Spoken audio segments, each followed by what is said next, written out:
Good morning, મારું નામ શ્રેયાંશી પ્રજાપતિ છે। હું બીકોમમાં સ્ટડી કરું છું ને હું મહેસાણામાં રહું છું। અત્યારે આપણે જોઈએ છીએ કે સ્કૂલોમાં ત્રીજા ચોથા ધોરણથી કોમ્પ્યુટર આવવા લાગ્યું છે, કારણ કે કોમ્પ્યુટર એ દરેક સેક્ટરમાં એટલું જરૂરી બની ગયું છે। આપણે બેંક છે, સ્કૂલ છે, કોલેજ છે, બધી જગ્યાએ જોઈએ ને તો ઓલમોસ્ટ કામ કોમ્પ્યુટર ઉપર જ થતું હોય છે। ઇવન તમે જ્યારે કોઈ જોબ લેવા જાઓ છો ને તો સૌથી પહેલાં તમારે કોમ્પ્યુટરનું તમારું નોલેજ કેટલું છે એ પૂછવામાં આવે છે। એટલે મેં મારા 12th પછી વિચાર્યું કે મારે કોમ્પ્યુટર નોલેજ વધારવું છે, તેથી મેં આઈટી ક્લાસ જોઈન કર્યા, જ્યાં મારા સર રાજેશ સર છે, જે બહુ જ સારી રીતે કોમ્પ્યુટર વિશે ભણાવે છે। સર અમને અલગ અલગ પાર્ટ્સ કોમ્પ્યુટરના, તેની અંદરનું સોફ્ટવેર પ્રોગ્રામિંગ બધું જ શીખવાડે છે। તે અમને કોડિંગ પણ શીખવાડે છે। અમારા સર એ સોફ્ટવેર સ્પેશિયાલિસ્ટ છે, તેમનો 5 થી 6 વર્ષ તો એક્સપિરિયન્સ છે।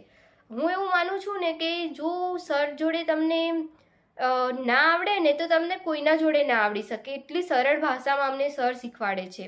સરે અમને MS એક્સેલ છે, MS વર્ડ છે, MS વર્ડની અંદર લોગો બનાવવા, કવર પેજ બનાવવા, એક્સેલની અંદર આપણે બિલ બનાવવા, માર્કશીટ બનાવવા, તે બધું જ અમને બહુ સારી રીતે શીખવાડ્યું છે।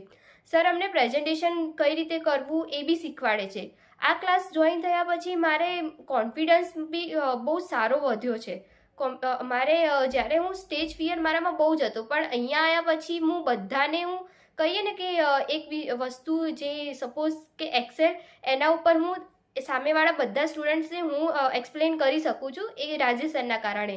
કારણ કે જો અમારા સર પહેલાં એક્સેલ ભણાવે તો અમને એક સ્ટુડન્ટને કહે છે કે તમે પ્રેઝન્ટેશન કરો અને સામેવાળા તમને ક્વેશ્ચન કરશે, જેથી સામેવાળાનું પણ ક્વેરી દૂર થાય છે અને જે ભણાવતું એટલે જે એક્સપ્લેન કરતું હોય છે ને એમને પણ કોઈ ક્વેરી હોય તો એ પણ દૂર થાય છે।